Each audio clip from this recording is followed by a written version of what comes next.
Assalamualaikum and selamat sejahtera. My name is Nurul Sabrina Binti Hashim, number matric 17-IB1AF 2009. Today I would like to present about the financial fraud.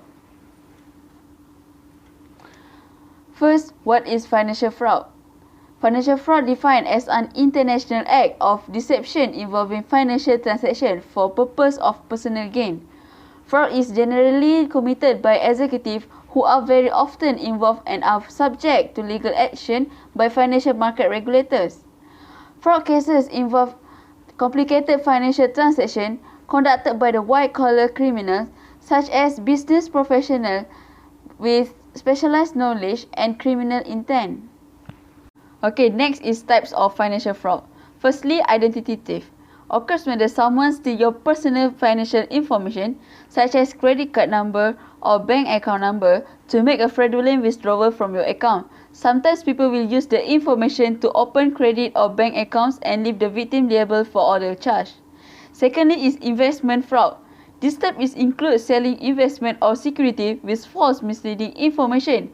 It could be false promise, hiding effects, and insider trading tips. Thirdly is mortgage and lending fraud. A third party may open a mortgage or loan using your information or using false information. In other cases, lenders may sell a mortgage or loans with inaccurate information, deceptive practice, and other high-pressure sales tactics.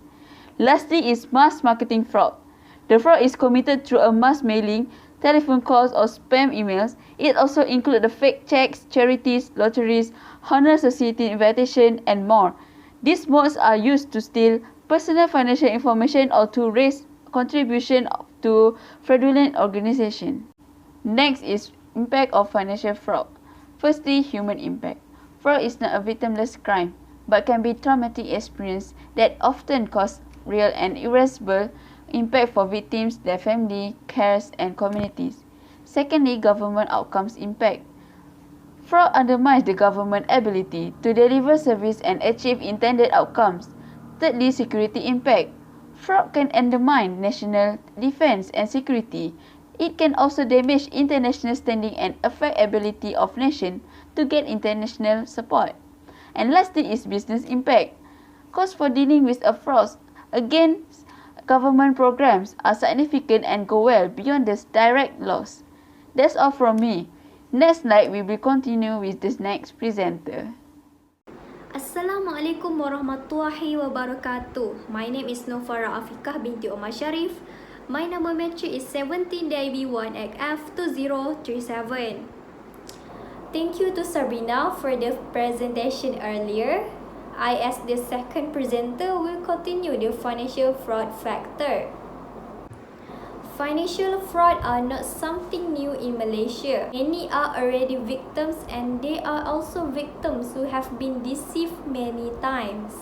If we see the mastermind behind of this scheme is the same person but different companies. Here I put some factors why financial fraud are still happening in Malaysia and continue to grow. I go to the first one, which is pressure. Pressure is a condition where there is an incentive or pressure or requirement for a manager or employee to commit fraud. However, people like this often have other purposes that are contrary for the main objective, which are usually used for self-interest. The pressure in this issue is due to the rising cost of living, believed to be one of the reasons why some people, especially the working class, are easily deceived. The second is opportunity.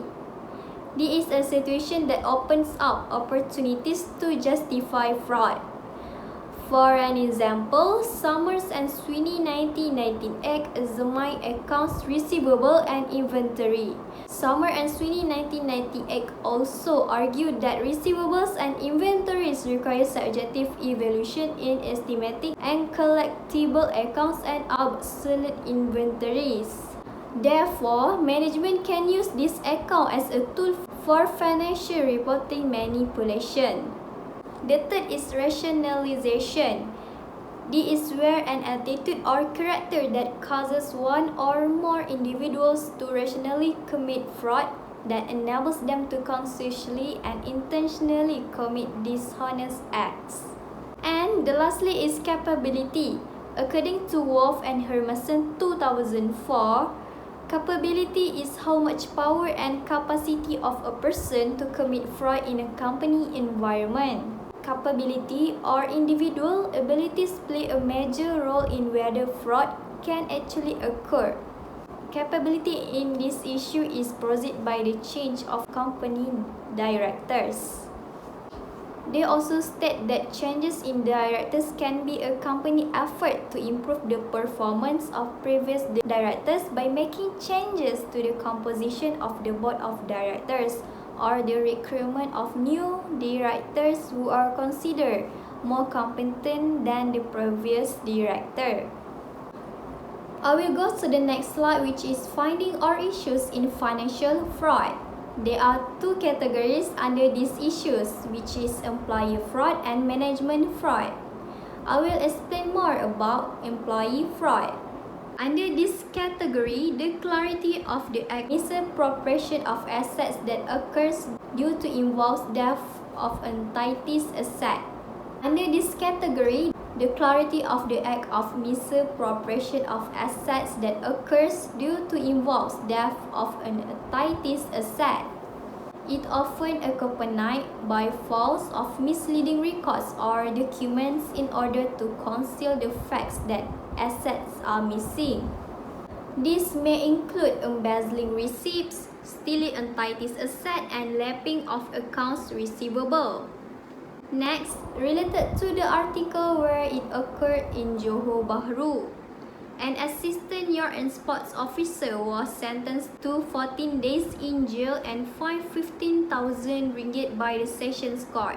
This person accepting bribes from a supplier company 4 years ago. The accused Nur Hayati Iskar, 37 years old, who works at the Segamat Yard and Sports Office, pleaded guilty when the charge was read out by the court interpreter before Judge Kamaruddin Kamsun.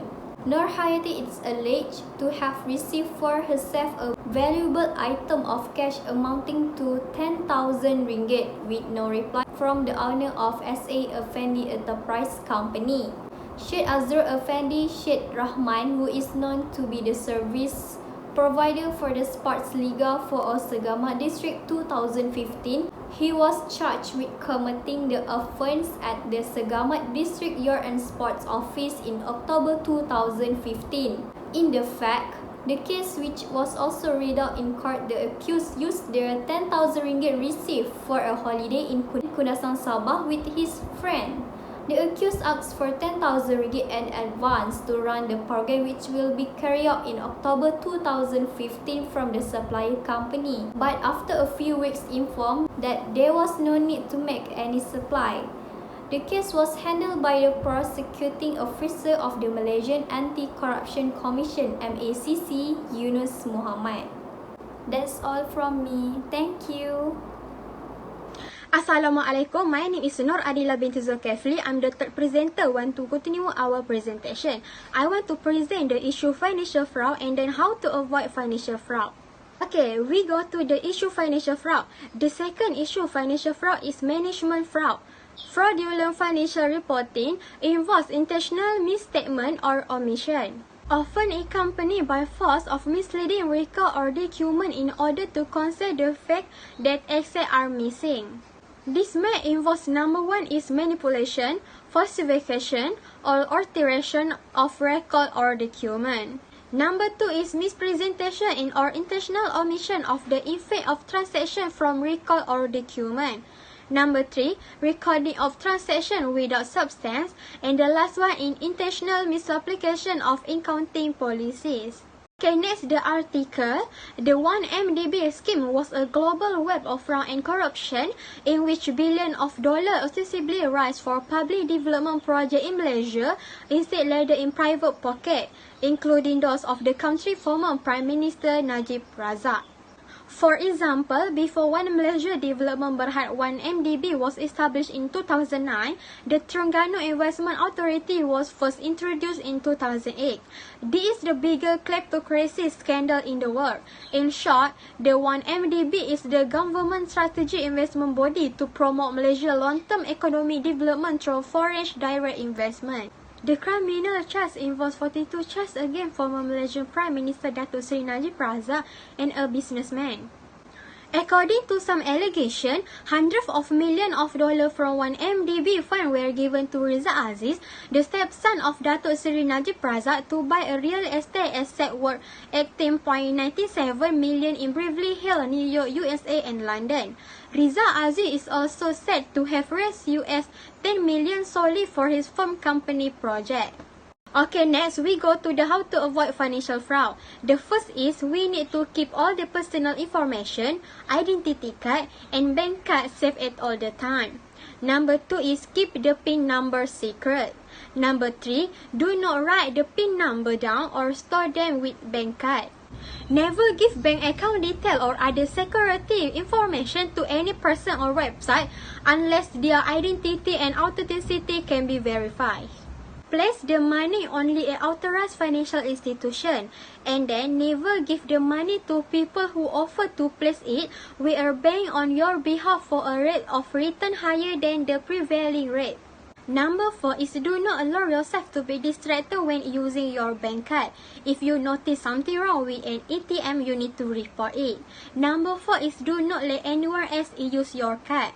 And the last one is check monthly credit card statement and other bank statement carefully for subsequent transaction. Okay, that's all for me. Thank you. Assalamualaikum warahmatullahi taala wabarakatuh. My name is Nur Atika binti Madin with Maxis number 17DIB18F2016. As a last presenter, I will continue with the issue and the conclusion. I will explain about the Malaysia Airlines issue. Fraudulent financial reporting. On May 20, 2009, Shahari Sulaiman and the Managing Director of Mas Cargo, on the instruction of Mas Management, lodged a report with the MACC. He alleged that when Tajuddin Ramli took over Mas in 1994, the National Airline Company had RM600 million cash in reserve, but when he left, the company had accumulated loss to the tune of RM8 billion. Mas also gave details of Tajuddin's various fraudulent dealings. The draft must have gone through very thorough vetting session by Mas senior management team before the complainant was instructed to file the report. Not forgetting the people who got into trouble for doing some honest job for them. Dana Hatta and the government-linked corporation GLCS. October last year, Minister in the PM's department, Nazir Aziz, himself announced that based on investigation, Tajuddin was found to have breached Section 131 of the Companies Act 1965, which involved disclosure of interest. The mention of the name Shahidan Shafi'i should remind all of the widely reported 2010 Hajj trip performed by Abdul Ghani Patel, together with one Shahidan Shafi'i, a proxy of Tajuddin Ramli. This Shahidan Shafi'i refers to the one and the same person alleged in the Mas report. However, if such agreement includes an understanding to conceal an illegal act or a mutual understanding, then such agreement is deemed a criminal conspiracy, Section 1208 Penal Code. Based on the fact and circumstances that are clear now, I believe the citizen can see for themselves and decide whether the settlement agreement reached between Dana Hatta several GLCS versus Tajuddin Ramli was a legitimate commercial decision or a clear-cut criminal conspiracy of the highest order to screen certain people from legal punishment and to suppress evidence of criminal wrongdoing. Should nothing be done, then the Rakyat can expect another whitewashing exercise on May 10 when Mas meets face-to-face with Tajuddin Ramli. A similar approach is likely to be adopted by the government in dealing with the National Federal Corporation NFC Plasco. The conclusion. The primary approach of detecting fraud is anonymous tips and complaints. One of the important things in fraud investigation is timing. Nowadays, almost every organization uses computer to deal with different issues every day. And at the same time, computer files and hard drives are at equal risk. It is important to have an initial discussion on the beginning of an investigation into a potential fraud matter, identifying different investigation options. Federal authorities have put laws in place that make sure companies report their financials truthfully while protecting the best interests of investors. That's all from us. Thank you.